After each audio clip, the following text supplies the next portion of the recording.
hand now, we still fight the fight. Cause our stories still in our soul. Truth is the mission and we're back on patrol. From the deserts to the wire, we were forged under fire. Now we're lighting up the airwaves. Voices sharp as barbed razor blades. We're the tip of the spear, cutting through the noise. Standing side by side with the battle-hardened boys. Reigns in hell, telling truth, we got nothing to fear. This is tip of the spear, the veterans Roundtable is here. Tales from the front line, raw and real. Not for the fame, no highlight reel. Brothers and sisters, boots still on. New war, same fight, just a different song. We're not chasing the fame, we're just calling the game. Got a mission, got a mic, and we're ready to strike. We're the tip of the spear, cutting through the noise. Standing side by side with the battle-hardened boys. Raising hell, telling truth, we got nothing to fear. This is tip of the spear, the veterans Roundtable is here.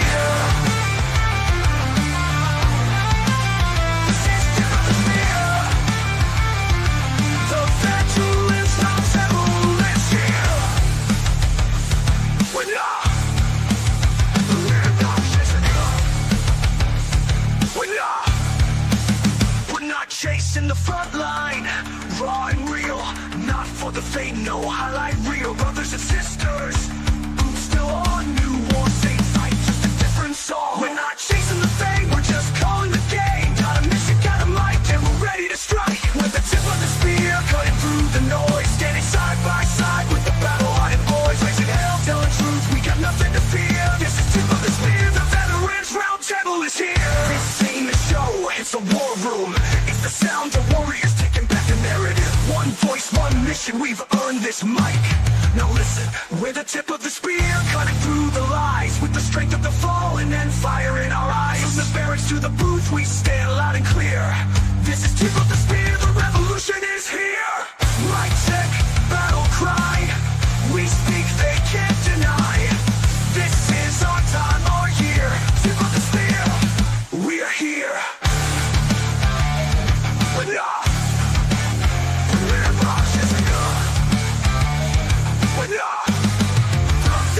Roundtable is here. Welcome everybody to Tip of the Spear Veterans Roundtable. How is everybody doing? Let's do a roundtable. Let's see. Gene Campbell, how are you, sir? You're new to the panel. Yeah, thanks for the invite, man. Honored to be here with you guys. We are doing good. We staying busier than a one-armed paper hanger these days with running around the country with Romans Warrior Foundation and doing the stuff we do around here in Colorado with the TPOs. So we're just happy to get a little mic time here, man. Get things calmed down a little bit. Yeah, Gunny, how are you, sir?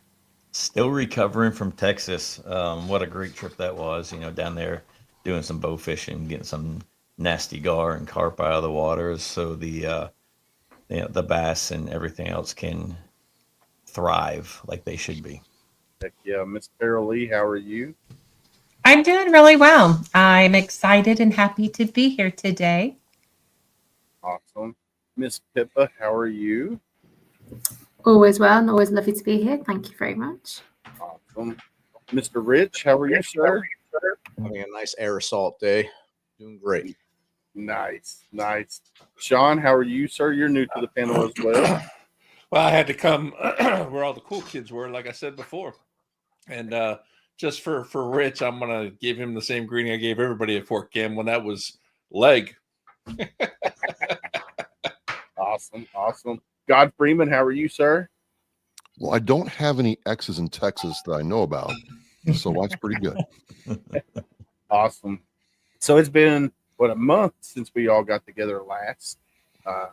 What has transpired over the last month that anybody wants to talk about? I know one thing I want to talk about, and that's the uptick in hoaxes on college campuses and schools with like different type of bomb threats and school shootings and stuff like that.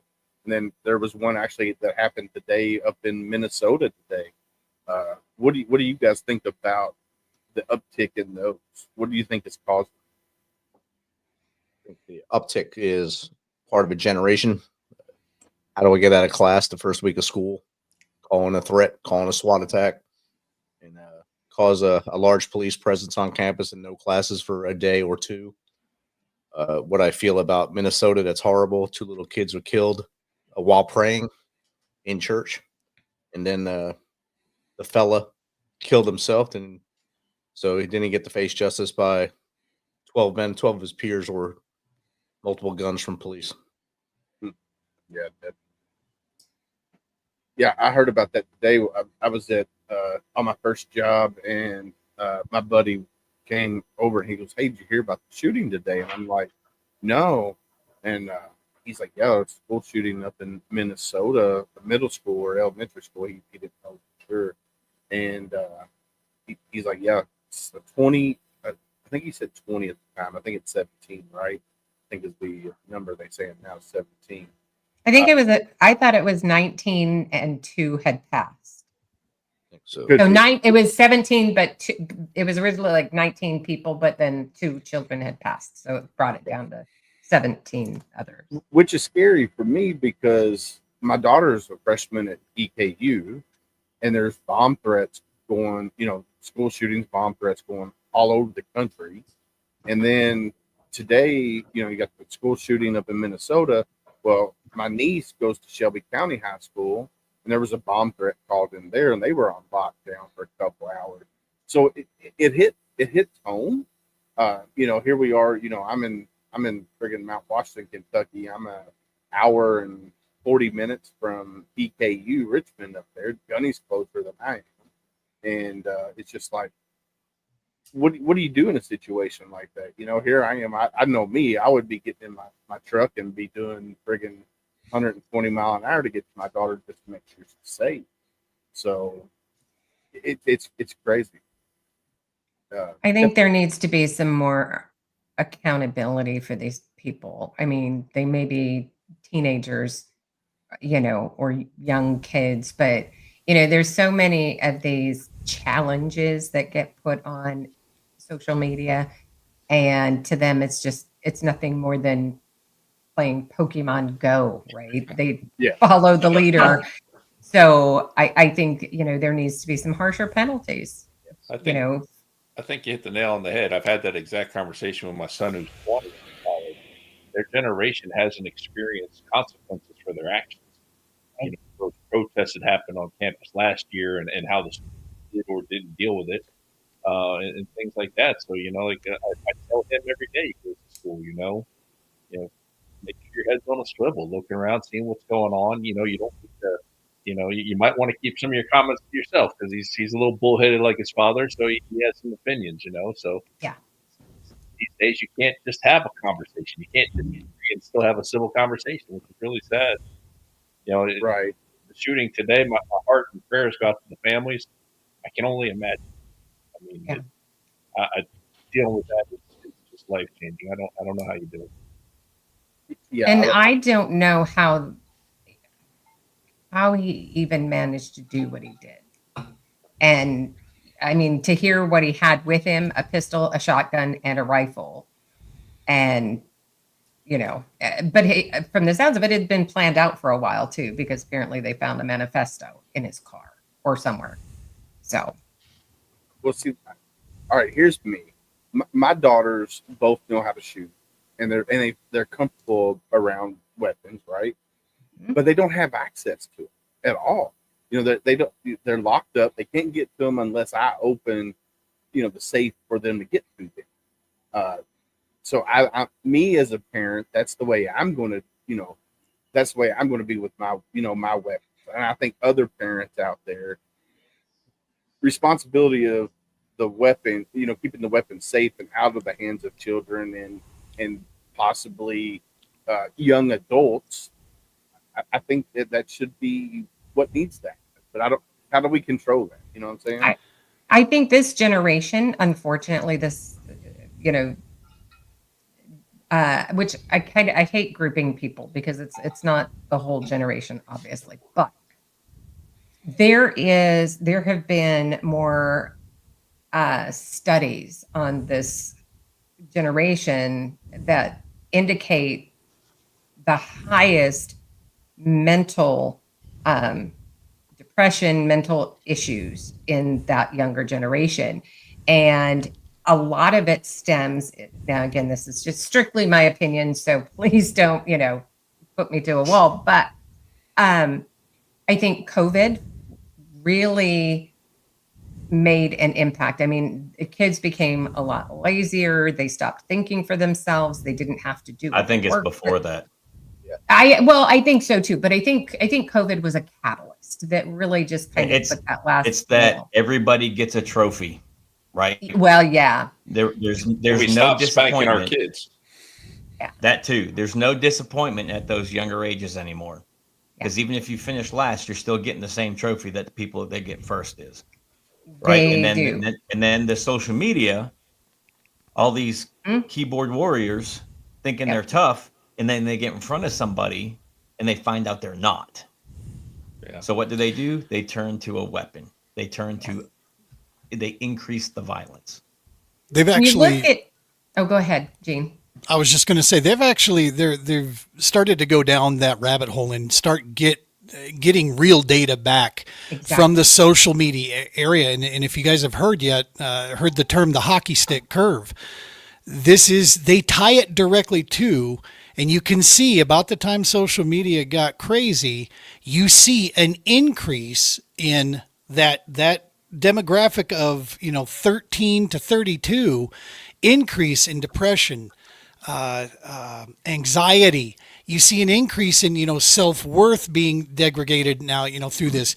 And it literally ties directly to that timeline. I mean, we all know it. I'm seeing more and more kids out there that are looking pasty as hell because they haven't seen sunlight in the last 5 years. And somehow it's, it keeps getting slipped over. And that's really where this boils down to, how this gets. I mean, at some point, mental health has to come into play, and we got to start recognizing it in these kids and get them the help they need, before it gets ugly. Yeah. I have to say, though, I have been seeing on social media of all places that several schools, they have recognized issues with having cell phones in the classroom. And I've seen one where, they're actually taking this pouch, and that it gets locked, that they have to put their phone in it at the beginning of the day. It gets locked and they can't open it till they get back out of class and set it. It's like some of those magnetic closures that you would find in a department store that has like a tag on it, and you have to set it on there to pull it apart. And I think that's a great step. Now, if it could just be implemented nationwide, it would be a really big start. Then they're forced to have to engage, because I can tell you that this generation that we're talking about, they don't know how to communicate with one another face to face. Like I'm telling you, they won't pick up a phone and call anybody. It will be a text where they don't even do generation. I've got guys my age and older than me don't call text. Really? Oh my God. Are you friggin' kidding me? I told my 20-year-old to call somebody, and he looked at me crazy. I'm like, that thing you play games on? That's a phone. It actually makes phone calls. But I think ridiculous. There's, to me, I refer, it's multiple generations to me, because I always call it the GTA generation, the Grand Theft Auto generation. Is all these, we talk about isolation. Most of us have had that conversation right now. Veterans die because of isolation. Right. Same thing's happening with these kids. But then you throw in these video games and stuff like that, where, and I use GTA as an example. It obviously isn't the only one out there, but you can, have sex with a prostitute, then kill her, and then, you can kill people, steal cars, and they're playing this and living this, and then they're desensitized to it, and they think that they can go do that in real life. And, some of these kids in the long run are really going to find out how difficult it is to live after you've pulled that trigger. And dealing with the psychological impacts and things like that. Because to me, I just think they're desensitized to it, and they think they can just go do it, and there's not going to be any consequences. They also get a lot of talking to, because when they're playing video games, most of the time they're on a Discord, which is kind of like it's a chat group, but it's audio, right? So they can talk back and forth. Right. And I ran into this with one of my kids, right, where they're talking about stuff, and he's mad at me for grounding him or whatever, and they're telling him to leave the house, to run away, stuff like that. So they're, and you don't even know who they're talking to. Some of these people are way older, and you've got these impressionable young kids, and they think, well, that's an adult who's telling me to do whatever, and I should just go do that. I think there's it's not even the social media, it's the friend group, period. So my nieces, neither of them are active on social media at all. They are heavily involved in the church, and the oldest one had a boyfriend. My sister-in-law asked the oldest one, hey, can you go grab my phone real quick? And the boyfriend has gotten her head so much that she turned to her mom and said, I'm not your slave. You're not getting free labor out of me. Go get your own phone. Well, let's see what And I'm like, Miss are Pippa- you friggin' kidding me? Yeah. And it's been to the point where the boyfriend's been like, just leave. You're 18, you're 19, just leave. I mean, hello. It's not just the social media. It's the friend group, period. That's when the college fund turns into a boat fund. Yeah. So, Miss Pippa, what were you going to say? So my reflection on all of this is, if me, no matter what age you are, there is a perpetual struggle between autonomy and connection. And we all want to do what we want to do. We also need connection. And when you get that balance wrong, and it's more obvious in the younger generation because they grew up with what we didn't have, this social media. I mean, I'm so grateful I didn't have computers and social media growing up. Like, Yes, it's a real privilege, I think, now to have that. I never would have seen Gunny.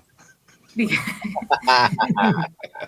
you have this kind of thing of like, when all your friends are online, that's your connection. But they're telling you to be autonomous, and you have this complete disconnect between the real world and how things exist in this online world.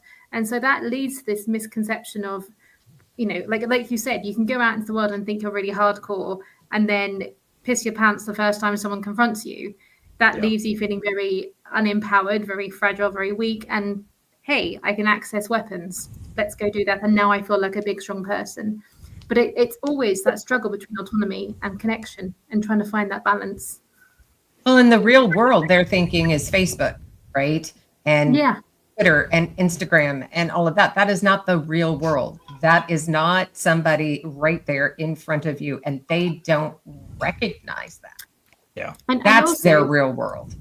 And the social media owners don't allow their children to use social media, is what I've heard, whether that's true or not. But it wouldn't surprise me, because they know exactly what they're doing with the product that they're putting out there. Yeah. It's poison. I mean, we've all seen the videos of people in the airport or on a plane, and they're like, do you know how many followers I have?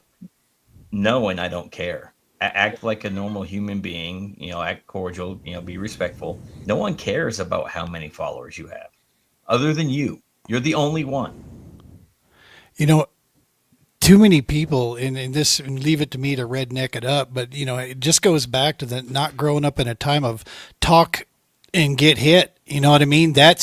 We all can think what we want to think of somebody, but back in, at least when I was a kid, you thought twice. It's like, all right, if I say this to dude or about dude, it's going to get back to him, and you had to reconcile that in your head going, all right, I'm cool with that. I guess I'll deal with it. Or I don't want to deal with that. I got in fights in high school. I got in fights in the Marine Corps. I got in fights with my roommates in the Marine Corps. Yeah. Same.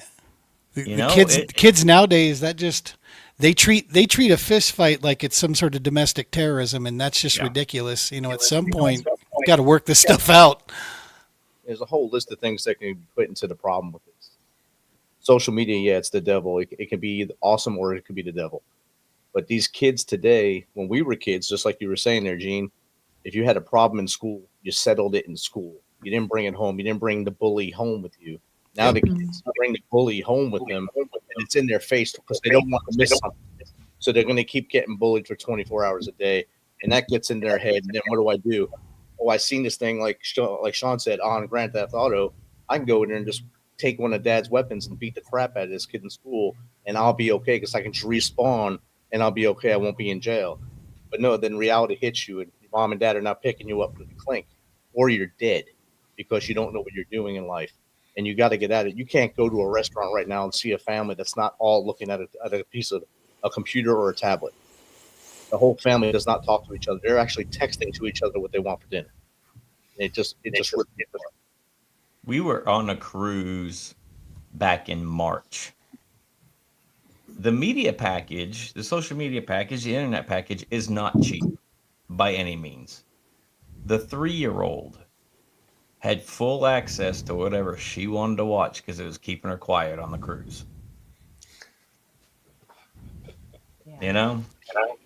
One of the things that just kind of popped into my head, and of course, you know, are the immunizations. You know, with the talk that, you know, some of those, since they really started pushing immunizations back in the 80s or late 80s, 90s, I guess, where, you know, it's caused more autism, things of that nature. What kind of imbalance could those also cause for kids? And is that also even a factor? Apparently, it's caused peanut allergies because that's rampant everywhere now. And gluten. But I mean, really, so chemically, it could actually be doing some damage as well, depending upon what they are. Because back in the day, they used to, anytime that there was a new vaccine, they would go through years of testing. And so Yeah, they give it to all of us in the military. Hey, let's see what this does to you. Like my great grandfather, he and what's his name? The hospital's named after him. The big military hospital. Walter Reed. Walter Reed. He and Walter Reed came up with the immunization for, I believe it was yellow fever. And, you know, so, but they tested all of that first. And even back with the Spanish flu, if there was, I think there was like 19 or some people died from the vaccine, and they stopped because it was, you know, and here it's like, no, just keep going. It's all money, right? That's all it's about. So it's not, you know, they don't care what it's doing to us. They care what it's doing to their pocket. I'm going to have a slightly opposing view on that one because I do believe that's okay. in the power of vaccines. I believe in some too. I don't necessarily agree with all of them, but which is fair. I think the thing about vaccines, though, is nothing is 100%. And so I think we are more aware of when a vaccine doesn't work now than previously. And I think we've got I completely agree from that point of view. But if you look at polio and yellow fever, like you say, these are so rare in the Western world anyway. Polio's coming back, and even measles, mumps, and rubella, they have massively declined. And now you're seeing this increase again because people aren't taking the vaccine. Now, but I think to your point, like look at the coronavirus vaccine, that felt very rushed, but it was built on the backs of similar strands of virus that had previously been tested. But again, this information perhaps isn't widely known and understood, and how much data was collected beforehand to say what are the side effects.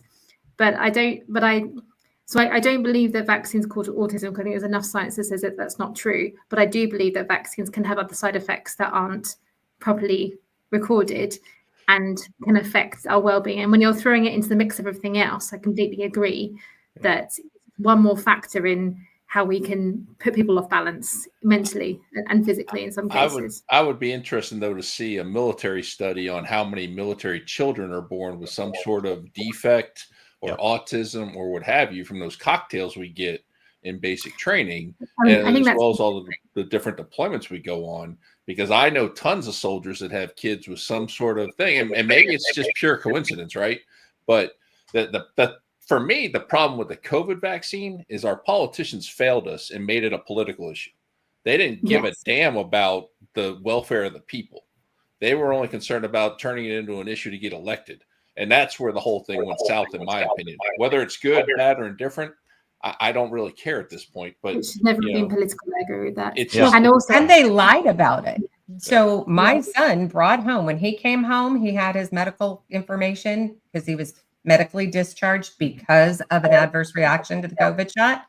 And he came home with the form that they were required to sign and on for the COVID shot. It said right on there in black and white, they typed it up and said that this COVID vaccine was 100% safe. It was FDA approved. I mean, all of this is in black and white, their information. And they were all required to sign this, and come to find out, guess what? Moderna, which is the one that they were required to take, was not, nor none of them were FDA approved at that time. So that was incorrect. And it wasn't 100% safe. And my mind goes to the fact that they did not, for those who had adverse reactions to the COVID shot, as far as the military goes, did not probably send that information on to where it was supposed to go. They just put them in a medical and dealt with it, or what have you. I talked to a Navy guy the other day. He was in when Gunny and I were in, and we got the anthrax shot, or the whole thing. Or Gunny might not. I did. I was on recruit duty. They didn't give it to us. So I got the anthrax, and he also got the anthrax at the same time that we were getting the anthrax. Well, come to find out, the shot that he got was a bad batch. Well, now he has MS, and now that's linked to the anthrax shot that he got back then, the series that we got. I think we got 3 or 4 shots that we had to get of the anthrax back. How many times did you restart the series? I only did it once, but now we had what, 1, 2, I want to say 4 shots total over a course of like 60 days. That to build, I guess, immunity to the anthrax or whatever. I'm not really sure, but they're like, hey, you got to get this. So, being a young jarhead, but now to find, here 30 years later, somebody developed MS from getting the shot. It's just, it's crazy that, that everybody says, oh, it's safe, but yet you can't say that for everybody because you don't know how people's bodies are going to react. As safe as Camp Lejeune water. Right. Yeah, and back to Sean's point, they're giving us all these meds, all these vaccines, immunizations, and all this, but you don't know how they're going to counteract with each other once it gets inside the human body. Again, everybody's different. And you are right, the military have a higher proportion of being a guinea pig. Even the UK, we stopped after the Cold War. I think we stopped after the Cold War. But before one of my friends got deployed to Afghanistan, her vaccines weren't up to date. So they gave them all on the same day, and she was sick afterwards. Whereas I only had 1 out of date, so I only got the 1 and I was fine.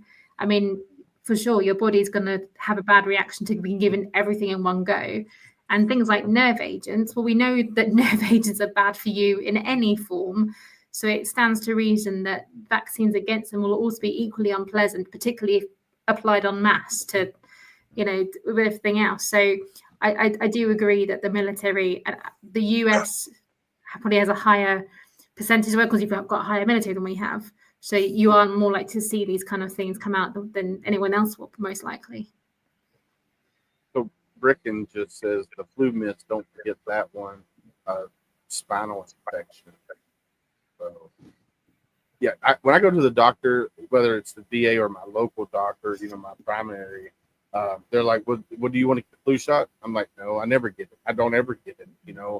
They still ask me, and I'm like, "I don't get it. I don't get that. I don't." They're like, "Well, do you want any COVID boosters?" I'm like, "No, I don't want that shit either." It's just like, if I don't need it, I don't. Yeah, I'm not getting it. The flu isn't an active right thing. So they're actually injecting the flu into you with that friggin' mist or the shot or whatever, just to boost your immunity for what the next year's strain might be. Right. But it's only like 30%. Right. Yeah. Yeah, but it's still an active, virus that they're injecting into you. So that's the only time I would get sick when I was in the Marine Corps, is taking the flu shot. And then after I get out, I'm like, nope, I don't have to do it anymore.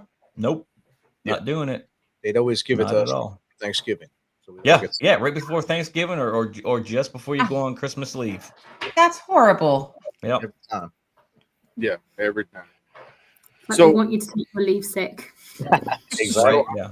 I'm going to steer this conversation a little bit different. All right. So here's an article from BBC News.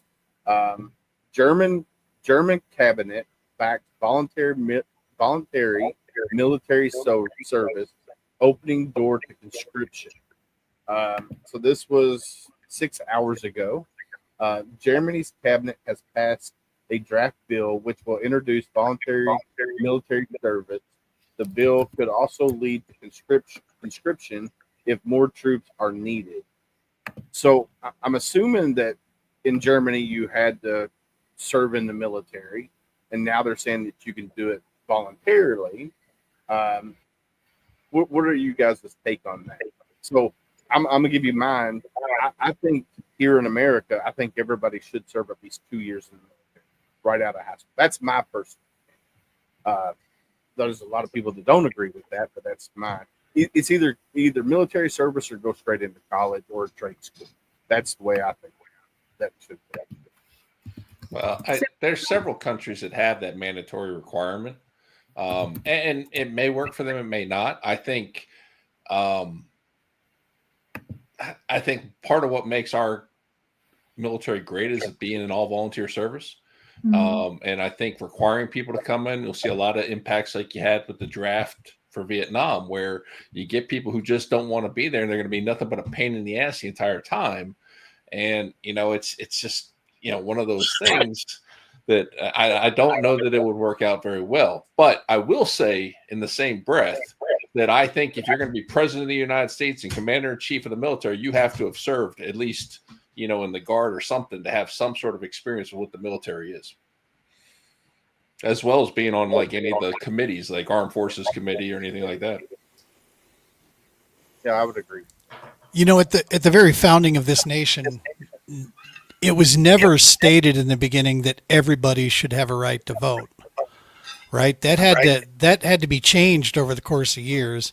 There are just a ton of people I do not want receiving any kind of military training or anywhere near the armed services because or voting. That much. There's a lot of logic in that of going back a little bit. Oh, goodness. But one of the things that, as a very unapologetic, patriotic civilian, I take pride in the fact of knowing the men and women that are standing on the wall of the United States of America. I know that they are the finest fighting group and some of the finest people that I've had the chance to meet. There's a lot of goofballs out there too, but you know what? When the shit hits the fan and it's time to go, I'm very proud of who it is that's taking care of life and liberty for us around here, and that comes from, in my opinion, as that was a choice to go and stand for something higher than yourself. So when you look at the numbers for the U.S., right, and as far as those who have enlisted, every single branch exceeded their quota, like 4 months early this year. I mean, and I was going to say now. I clarified. But that's they true. You go back. The numbers to affect that, to change that, because nobody was meeting mission except for the Marine Corps, and the Marine Corps was barely making it at the end of the year. Right. Very last quarter, very last month, and they're making it, and everybody else was not. The Marine Corps has lowered their numbers. We got rid of all of our tanks. We've got rid of Osprey squadrons. We've got rid of infantry squadrons, right? So all those numbers are going down. Retention is going down. People are getting out, especially those guys and girls that did back-to-back deployments to Iraq, Afghanistan, Syria, to the boat, wherever. So, yes, they all made mission. Great. But they lowered the end state mission number to make that mission. That number was dropped last year because of that problem, and now this year it is up. But I have seen here re-enlistments are up exponentially here on Fort Campbell. Yeah. Everyone's making an exceeding mission here on Fort Campbell because people want to stay in now with what's going on, and they see a better light forward than they had in the past, so they're staying in. that's one good thing. But like you said, the numbers were drastically reduced. To Yeah. make, But I'm still curious what the retirement change is going to do as far as the long-term impact. I haven't seen anyone complain about it yet, but we'll see. I know that just in one county in Tennessee, one high school, there were over 40 seniors, 40 graduating seniors at this high school, all different branches that had signed up. 40 in one senior class. That's huge. I mean, you don't see that hardly at all. Or, I mean, I can say I've never seen that, but I was impressed. I was a recruiter for 3 years and I never saw it. Yeah. You know, I pulled 5 guys out of one school. That was the most for me. Right now, the Army had 3 or 4 in there, and then the Air Force had their 1 or 2. I don't even know if the Navy might have had 1, maybe. You know, so we're talking about 10 guys and girls from a class of 300 plus. Yeah. Yeah. I mean, to me, I think, yeah, there's a lot. And I guess technically it'd be a cousin. He graduated this year, and he actually now is currently in basic training. So what do you guys think about, I mean, we all know the majority of the socioeconomic, you know, numbers about who joins the military, right? It's not the senator's sons, you know, these type of things, or daughters. That much is a given. How much with the current landscape that we're seeing right now, as far as prospects for the future, the military actually does offer pathways, you know, to a better future in many cases nowadays than the prospect of going out into a 6-digit debt system in you know, college, and a very uncertain job market out there. You know, at least with inside the military, there's a promise now of at least, you know, guaranteed training of some kind. And we hope that the next 4 years, you know, at least doesn't show any signs of, you know, deployment. But how much do you think that plays into it? I hope not as much as it probably does. Because honestly, I had this conversation with relatives. You know, my dad's career military, I was career military. Being retired has a lot of benefits to it, you know, but at the same time, I want the right people. I want people who want to join the military. Don't just join it because it's a welfare system for you or something like that. Join the military because you want to serve, Right. you know, and you know, through, if you do a full career, there's a lot of benefit to that, obviously. But, you know, to me, it shouldn't be a way out. But I know it is in some cases. And, you know, some people embrace it once they do it, and it changes their lives forever. And that's awesome. You know, but really, I just hope that people really want to be a part of that, because it is a lifestyle. And, you know, if you're buying into this, you know, to make it easy on all your seniors and your fellow service members across the ranks, you know, you buying into it makes a big difference. Yeah. So my daughter graduated last year, right? They had almost 400 people in their graduating class for senior class. And I think maybe 5 went into the military service right after high school. So I'm like you. I want people to be in the military who want to be there, not just because, oh, well, that's going to give me a better life. You know, you need to go in the military because you want to go in the military. That's like, I knew when I was 9 or 10 that I was going in the military when I graduated high school. That was just set in stone from that early on in life. So I'm like Sean. I want people that join the military because they want to be there, not because it'll help them. So I don't want to say social status, but to get them out of the poverty that they are in. So, but to be fair, you don't know what you don't know, what you don't want, or what you want necessarily when you're that young anyway. And you know, Willis, as far as, you know, and everybody who has a veteran podcast knows, I mean, I always ask the question, what was it that made you decide to go? And it's kind of 50-50. Some of them, you know, they didn't know what they wanted to do with their life, so that's where they went. Some of them knew that, you know, they'd never get a foot up because their family was poor, and that's why. But then they went on and they had very long careers. And so, you know, for me to say, well, you shouldn't join if it's just for the money or just because you're going to get, a GI Bill or something. I don't know. For me, I don't know that that's fair, because the fact of the matter is it's volunteer, right? Yeah. And if you don't have people stepping up for whatever the reason is, then it goes back to a draft and you don't have a choice. So I'm happy that people are. I think you're always going to have that. I'm just saying, in the long run, for me, the people who joined because they wanted to serve were better soldiers for me as a senior leader, and like the one relative that I saw getting pushed to go wasn't going to be good for anybody, and I already knew that going in. So I was trying to talk them out of it, unless you really want to do it, don't do it. But I agree with you. I mean, how we all know people who it turned their life around. It changed their trajectory and everything, which is just fantastic. But I would also say that they bought in at some point. Yeah. And we also all know those senior leaders that they just stayed in long enough to get promoted and they were still dirtbags. And so I think you're going to have that in any kind of job setting. It doesn't matter. What do you got, Miss Pippa? So I think the US is in a very unique, fortunate position because you still recruit, you still have recruiters from the services. So in the UK, we are understaffed.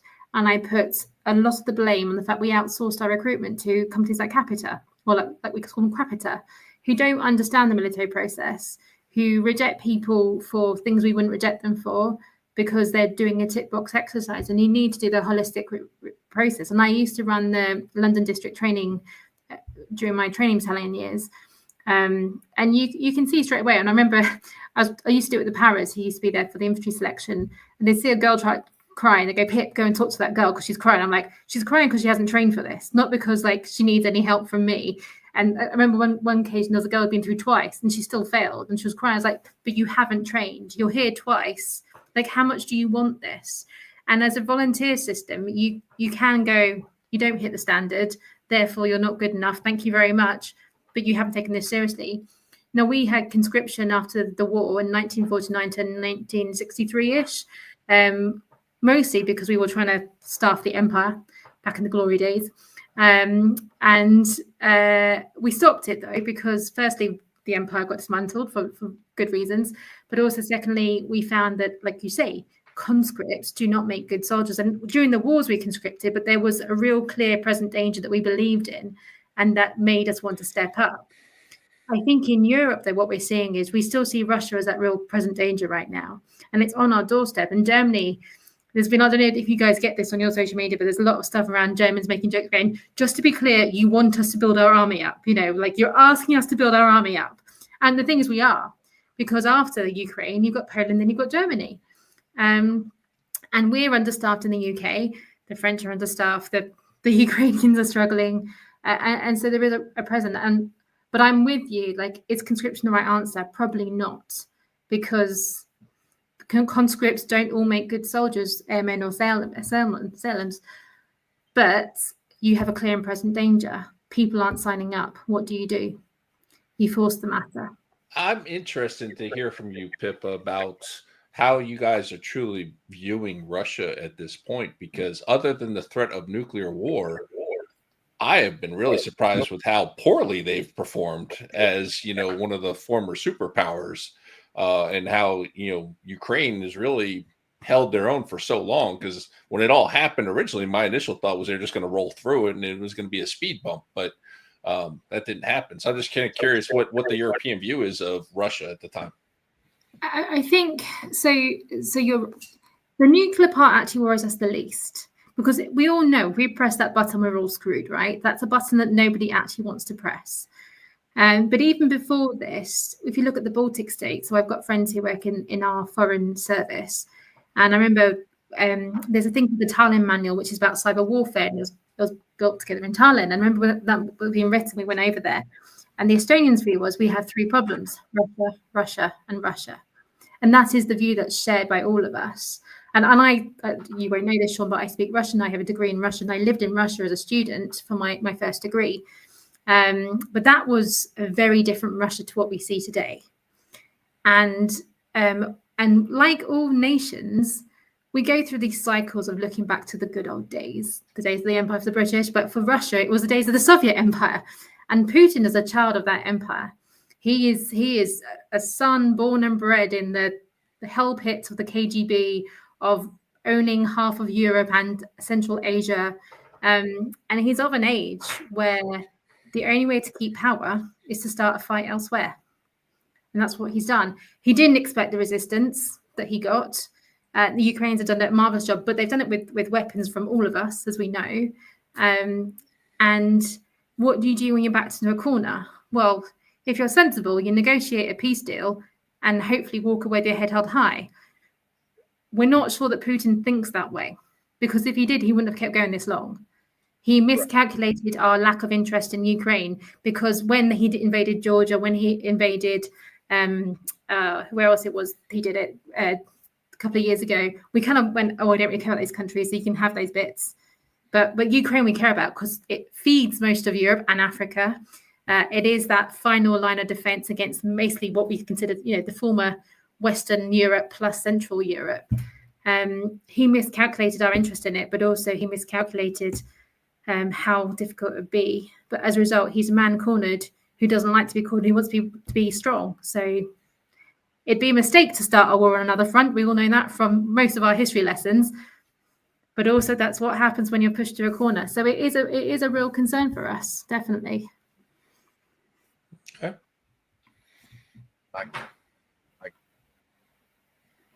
Oh man. So any other good news? I was trying to find some good topics here. Do y'all remember when the F-35 pilot ejected before the fiery crash? I forget when it happened. Let's see. I'm trying to remember.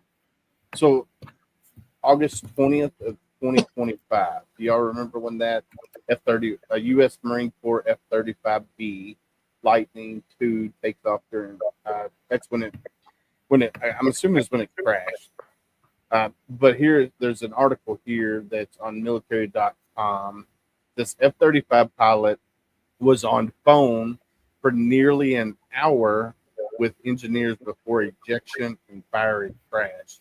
So I'm assuming something was going wrong with the plane. So he was on the phone with the engineers trying to resolve the issue. So January 28th is when the actual crash happened. Let's see, up in Alaska at Easton Air Force Base. That's the presumed good news. But anybody hear about that other than what's here? There was a landing gear issue. It looks like. I stopped landing gear. Yeah, it said was on the phone midair with Lockheed Martin engineers for nearly an hour attempting to resolve a landing gear issue before ultimately having to eject from the jet, according to a newly released accident investigation report. How's that go? Hey, Joe, you got a phone call. Right? This is Captain So-and-so. I need to fix this landing gear so I can land. Hold my beer. Yeah, hold my beer. Mr. Ty Cobb, welcome in, sir. What's happening, man? How's it going, brother? Having issues. Can't get having issues? Yeah, I can't get my StreamYard, my podcast computer to work, so I'm on a backup. Oh, man. Yeah, StreamYard's having some issues. Like, we were live on the HomeFront Sitrep page and also True Patriot Outfitters page, and both of those have dropped off for some reason. So, is that what it is? Oh, okay. I don't know what's going on with it. Like, everything else is there, but those two pages have dropped off. So, yeah, I don't know if something's going on with StreamYard. And me last night, too. Did it do you as well? While we were live last night, it gave me 8 minutes alive on 2 of our Facebooks.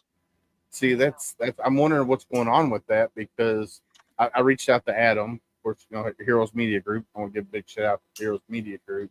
I told him about it because on Monday night it dropped the HMG page that we were live on, and it was only live for 8 minutes and 37 seconds. It's exactly what happened. 37. Yeah. So something was going on. Something's going on with it. We're being shadow banned by the man. Yeah, maybe. Damn the man. Damn the man. All right, so this is for all the Marines out there. This is from taskandpurpose.com. Marine General will return to Paris Island 40 years after graduating. So, Lieutenant General Jerry Carter had dropped out of college and was working at McDonald's, digging through a dumpster to find a customer's key when he decided to enlist. And then it says he remembers the exact moment he knew his life had to change in 1985. He's working at McDonald's. Now he's going back. Let's see. It says, I appreciate being able to go back and allowing these new graduates to see what they can actually become. I think he's going back in a position of maybe the commanding general. Not really. The article's not saying exactly what's going on. I think that's super cool, though. You know, he graduated 40 years ago, and now he's getting to go back and lead the new Marines that's coming into the Marine Corps. I think that's super cool. I was trying to see if it said what he was going to be doing. I bet you he's got some great back in my day stories. Oh yeah. Well, so I'm trying to think. 40 years ago in the Marine Corps at Paris Island. So I've been out. God, I don't even want to say how. It'd be almost 30 years coming up for me. Man, you're so old. I know, right? There was before my time. There was a drill instructor that led recruits into the swamps of Paris Island and wound up. A lot of them wound up being hurt, and he was relieved. You know, of course, he was relieved and probably big time and everything else. So, yeah. So I bet you he's got some crazy stories. Crazy. Well, anybody else got anything? Let's just say, good topic. Right? What's a good topic? Who's got a good topic? You got something? Or Pippa? I can give you a like for like. The final part of my career was spent doing stuff with Russian, unsurprisingly. And we'd actually stopped teaching Russian in the army because we thought Russians were our mates again. And so I ended up serving with actual Cold War warriors who've been doing the Russian stuff during the Cold War, and their stories of East Germany were epic.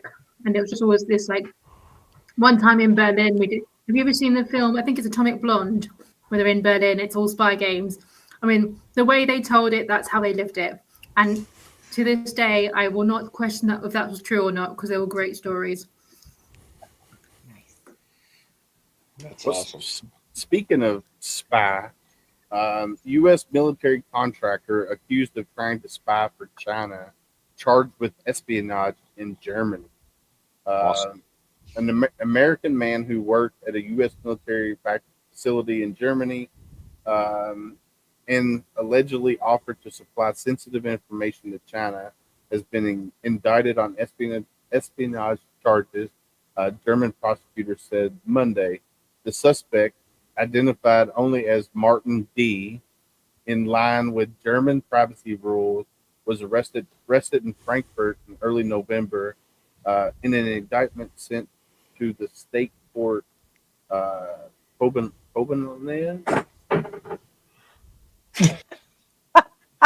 Damn rats. Coming through the floor on me.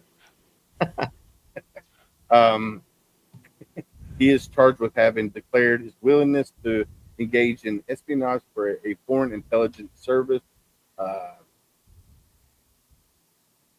Yeah, so that's crazy. There was another one not long ago. I think the last name is like Singh or Sai or I don't know. Yeah, it was this week, wasn't it? It was like this week or last week.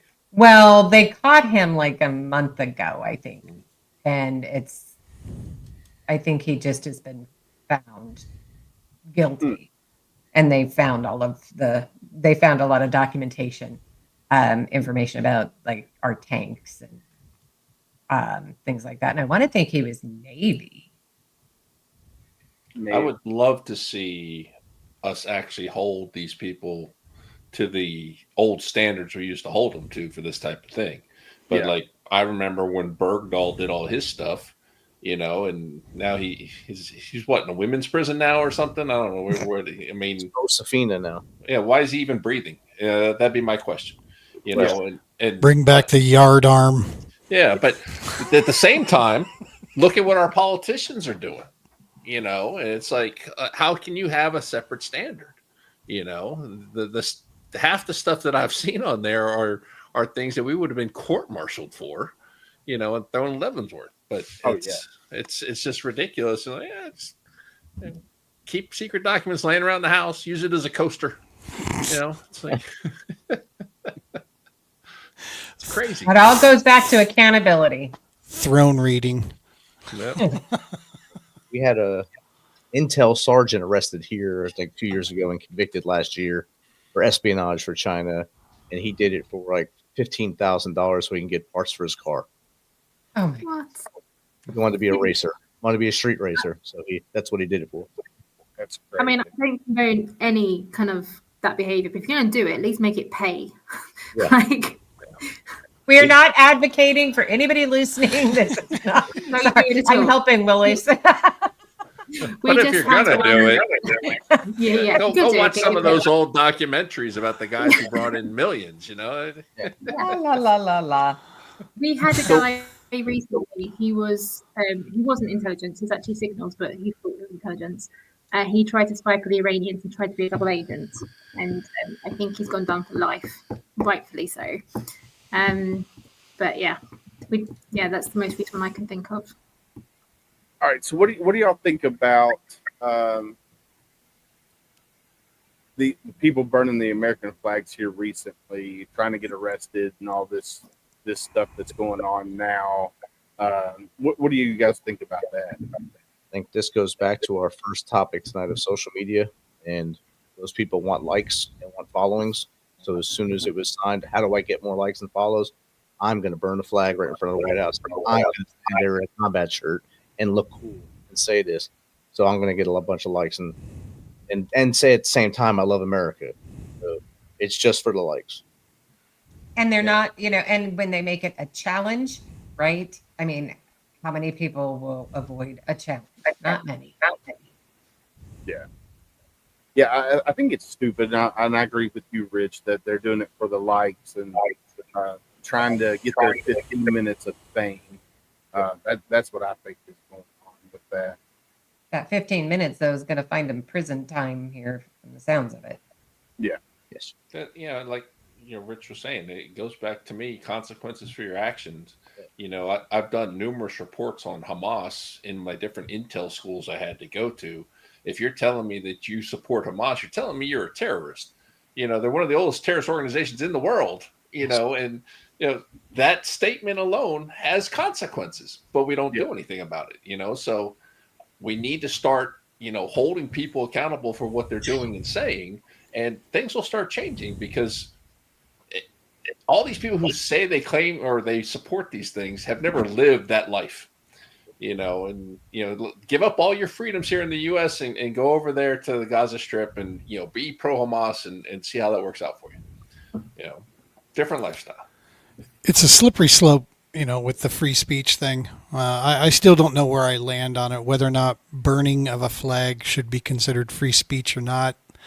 I mean, me personally, no, absolutely not. But we really do start getting into some crazy things. Hate speech is not speech you hate, right? It's like people are allowed to say things that upset you. That's okay. I'm surrounded by individuals on this screen that fought for our rights to have those freedoms, right? And that's the piece. But yes, it shouldn't keep you from getting punched in the nose really well. At some point there's got to be something that comes around. I've always been a huge advocate of the First Amendment. I worked in music stores. I wanted to be work for a record label. I've always supported the First Amendment, but at the same time, to me, there is a line, and I think our politicians continue to blur these things too, because now they're both just name calling. And it's like, we're doing this on TV where all our kids can see this behavior, and then don't even get me started on professional athletes and the stupid stuff they do. Like, I was watching the Little League World Series. All those kids, the way they're acting, I would have yanked that kid off the field if it was my kid. Amen. You're not going to act like that. Amen. It's like you say, though, freedom of speech isn't freedom from accountability. Like, sure, you can say what you want, but some words have consequences. Yeah. And are they being enforced in the right way? I mean, we don't have the flag burning thing in the UK. We don't care about our flag in that way. But again, there still has to be accountability, because if you're defacing something which is public property, or if you're defacing something in your case, which flag, which obviously is very sacred for the American culture, there are consequences. Sure, you can choose to do it, but there are consequences. Accept those consequences. Yeah. Or don't do it. Find other ways. Me personally, right? All right, let's go back to when people were kneeling during the national anthem, and the big spill. Trying to get my blood pressure up tonight. Right.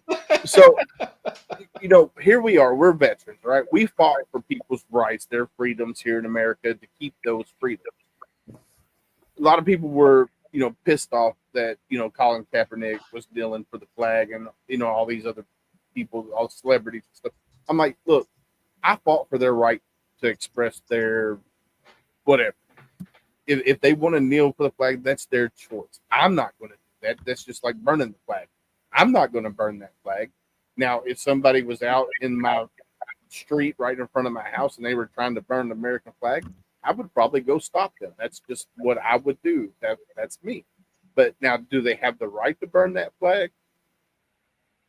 That's a slippery slope. I mean, they can do it if they want, but they also have to face the repercussions, the cause and effect of it. So we'll see. I think being a veteran, or being associated with the military, you have a unique view of the world, which I don't know if privilege is the right word, but it kind of is a privilege, because you see the world at its best and its worst, but also you have given up your time, your life, in some cases, to fight for these ideals. And I remember when I was in Afghanistan in 2011, there were riots in the UK, and I was so angry because we had boys and girls getting killed, fighting for their right to riot, essentially. And it's a hard one, because, like you say, I truly believe that we are very privileged in the Western world, in particular, with the freedoms we have, and I wouldn't want to change it for anything. And I do believe in the right to have these moments of saying what you want to say, but it's the lack of accountability and the consequence. And also, to your point about politicians, wherever you go in the world, they don't set a good standard, and there's one rule for them, one for other people. So then it makes it really harder to have that accountability, where you see people in these leadership positions, or so-called leadership positions, not playing by the rules that they expect everyone else to play by. And so it becomes really crowded and really, really, really complicated. But as a veteran, or as a military connected person, I think it's, in my opinion, a lot worse because of what you have done, what you were prepared to do, so that people could go and fuck around. Excuse my language. No, you're good. Well said. Well said. Tack Bob, you joined us late. What do you think about this? What we're talking about? Well, I mean, as far as I kind of agree with what you're saying about fighting for the right to have people do that, and I think people take it to extremes. Like, I mean, there was no reason he can kneel all he wants to, but there was no reason for him to wear those socks.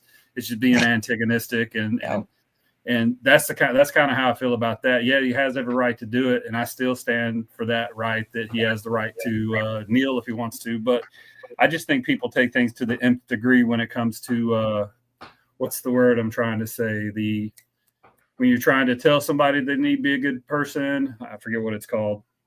I don't know. Anyway, integrity. Yeah, you're trying to tell them that they're being a bad person, and I can't remember what it's called, but that's basically what they're doing. They're telling you how bad you are, but at the same time, the transgressions that he's doing to battle against whatever was going on in the NFL at the time, I don't think it measured up. And it's just a stance to get somebody to recognize something And unfortunately, I think that one missed a little bit because Colin Kaepernick didn't have the pulse of the people, to be quite honest. That's what I'm And now I'm hearing he has no money. He's not getting a pension. Well, either. I mean, I don't understand that. I think he did his service. He should get whatever the NFL normally gives people that went that How long way. was he in though? I think it's I don't think he was 6 or in long 7 enough. years. Yeah, was it that long? Maybe I- 4 or I 5 think- years. I think it was only like 4 or 5, and I think they were saying that. I just read this article on it last night. Actually, gosh, I can't remember, but they are like there is a threshold that they have to meet in order to receive that pension, and he didn't meet it. Yeah, I just think that at the beginning when they were just kneeling, I was all for it. I was like, yeah, that's what I fought for people to have social opinions and for them to be recognized and for it to be looked at if it needed to be looked at. I'm all for that part. But the part where it fell apart to me is where they made that the argument that he was being blackballed. I don't think he was being blackballed. I don't think he was in the top 10 quarterback. I don't think he needed that much gusto behind his name for what he was doing because he wasn't one of the elite quarterbacks in my opinion. So that's where it fell short. But the social justice part of it, I mean, I understand. I can relate. I understand that some of the things that they're talking about. That's fine. And like you said, Willis, I fought for that right. But if someone wants to, just like if someone wants to tell me that I have to bow down to them because they're LGBTQ or because they're this, because they're straight people don't come up to me and tell me, I want you to support my freaking straight marriage. People don't do that. So Right. I don't want any of that stuff in my face. That's where it gets bad with me when they encroach upon my peace. When they virtue signaling, that's what it's called. He was virtue signaling. That's what the whole argument for Colin Kaepernick was, virtue signaling. When things turned into virtue signaling on a mass scale of 360 million people, that shit's never going to work. At the beginning, it had a point. But once it turned into mass virtue signaling for an entire race of people or an entire organization of the NFL or an entire blackballness of being blackballed against the NFL, that's where I was like, this is fucking bullshit. How did this get into this from him just not getting playing time or whatever it was, So that's my take. I know I like skirted all the way around that to make a kind of silly point, but my point is that I'm all for whatever they want to do, but you can't encroach upon me because I already fought for the right for you to say whatever the fuck you want to. So leave me out of it, when it comes to it. That's how I am. Stop virtue signaling and telling me that everybody is bad just because of this thing that happened to Colin Kaepernick or this thing that happened to that person. Remember, you can change the channel. People forget that. Right? Right. Now, back in the 80s, as a kid growing up in the 80s, and even into the early 90s, this same situation, different context, different frame of forcing an ideology onto a group of people and telling us we were damned and doomed to burn in the 7 levels of Hades if we didn't join aboard it, is what created, part of that big separation. As a kid, I grew up, with a single mom who never got past the 9th grade, right? We were blue through and through because back in those days, that's who represented for us, man. Trickle down just meant I was getting table scraps. Dude, that's really all it meant. And it was that far right push, different piece, but it was that pushing of an ideology onto somebody to try to tell them that was the way that you had to go. It was only when things chilled out that I found a home. You know what I mean? It's like all of a sudden it was okay if I didn't go there. I wasn't going to burn in hell. They still advised me that I should probably go, but I could still be a good person and not, And that's when I was like, okay, now we can be friends. Good. Yeah. The 80s was full of we're all gonna die and the horrible death. So it was Funny story. I just watched the movie War Games today. I don't know how loud I am. You have not. You good. just watched that? No. I've seen it 100 times. I watched it today as I was waiting for my son to come home, and I'm sitting there. I'm like, holy shit! In 1985, whenever I watched this movie, I was 10 years old, and it did not seem as I can't think of another word now. Esoteric. No. The shit. I can't even use my words tonight. Words are hard. Where you have the terror of the entire world is about to close down on you. Collective. Crown. Yeah. I can't think. Esoteric threat. Anyway, I can't think of what I'm trying to say. Esoteric. Yeah, exactly. The story that told today of nuclear war and AI, it rings more true today than it did in 1984. I think there's fail safes, but there's also accidents that can happen. And seeing that movie today, I was like, holy shit, I'm 50 years old and we're right back in it, because if AI gets, into and gets launch codes, holy shit. 2 years ago, I made my 21-year-old kid watch Terminator 1. I'm like, look, dog, before y'all dive into Skynet, you better pay attention to what happens here. True. I'm telling you. That's why I always say please and thank you when I use ChatGPT, and because I'm British, but just in case. Oh, that's great. Oh, man. Well, it is about that time. We've been on here for an hour and 15 minutes, guys. I think tonight we had some really good topics. We started off talking about the uptick in the bomb threats and the school shootings here recently throughout the country. And then we moved on to the other topics that we've had. I think tonight's conversation was good. Gene and Sean, thank you guys for coming on and Thanks for the invite. Sharing the tip the spear. You're welcome. If you guys would like to go forward and continue with the tip the spear, we do it on the last Wednesday of each month. But the way we end the show is what we're going to do is I'm going to start with Carol Lee. She's going to do her spiel to close it out, and then I'll pick Pippa and then go on from there. So we'll go ahead and get ready to close it out. That way we can get out of here. So a little off topic, but I get the honor and the privilege next month of singing the national anthem at a pretty big event for us. So I'm really excited for that. And I want to say thank you, because I absolutely love this show, because even if we disagree, we still can find some common ground. And it's a matter of listening and communicating. So want to thank you, and just, keep your head on a swivel. Amen. Miss Pippa? Thank you as well. I think for me, the summary of this conversation is autonomy versus connection. We need each other. We need our own time. The two don't have to be in conflict. We can find ways of living in harmony with each other, and going back to what Willis always says is be someone's stranger. If you're feeling isolated and need that connection, just reach out. I love it. All right, Mr. Sean, you're up.